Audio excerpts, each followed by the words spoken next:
Let's begin the reading in Proverbs chapter 1, verses 5 and 6.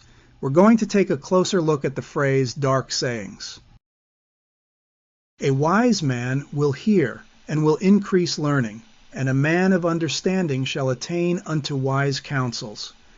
To understand a proverb and the interpretation, the words of the wise and their dark sayings.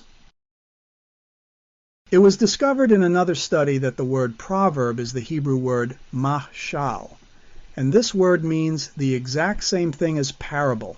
In other words, the book of Proverbs are the parables of Solomon. But what are dark sayings? Well, when we want to understand a word in the Bible, the very first thing we should do is determine if the translation is accurate. You'd be surprised to see how many times words are mistranslated in the Bible. Sometimes it's just an honest mistake, but other times it can be far removed from the meaning of the underlying original word. The words in Proverbs chapter 1, verses 5 and 6, however, are good translations. In that case, the next thing we want to do is to see how that same original word is translated elsewhere in the Bible. This helps us formulate a definition and meaning of the word as God uses it in other places. So we'll go back to the interlinear and click the Strong's Concordance number next to that word. Now the phrase dark saying is just one word in Hebrew pronounced hidah. It is used 17 times in the Old Testament, and it is most often translated as riddle. So a dark saying is a riddle, and a riddle is truth concealed in a mystery. Its meaning is hidden and is meant to be solved in order to reveal the mystery.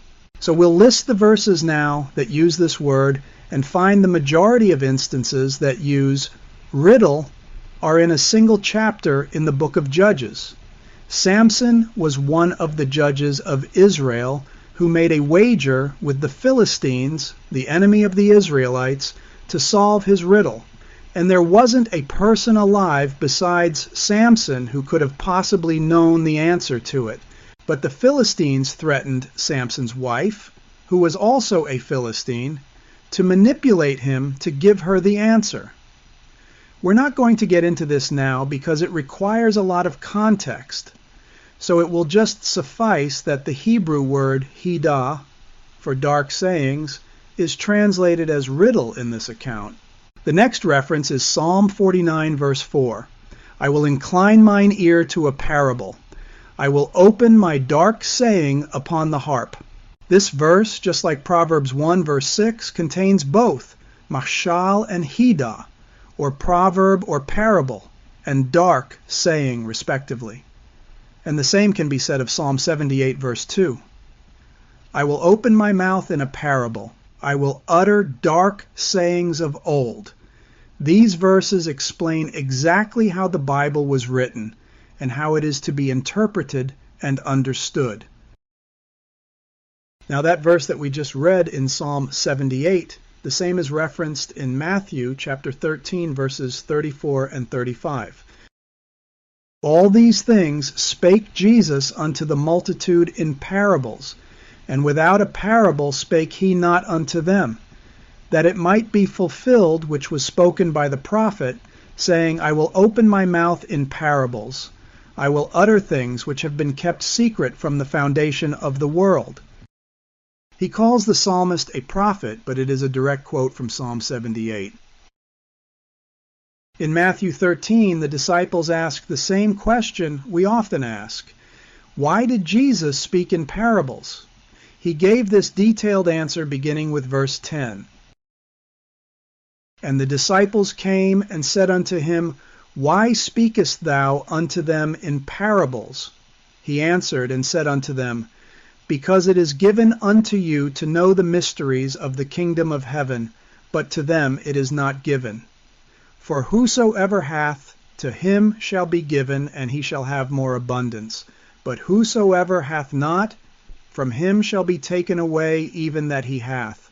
Therefore speak I to them in parables, because they seeing see not, and hearing they hear not, neither do they understand. And in them is fulfilled the prophecy of Esaias, which saith, By hearing ye shall hear, and shall not understand, and seeing ye shall see, and shall not perceive.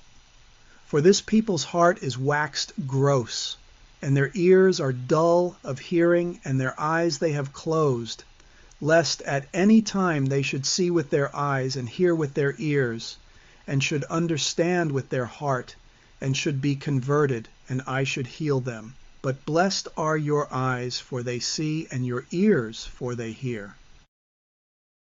Jesus spoke in parables to separate people, those who are outside of the kingdom of God, the unbeliever who does not have ears to hear spiritual realities. Some may understand it intellectually. They'll see the types, the shadows, the patterns, but it just doesn't resonate. Even professing believers will say things like, "Oh, that's very interesting," and that's it. No feedback, no comment, just a polite, "That's interesting."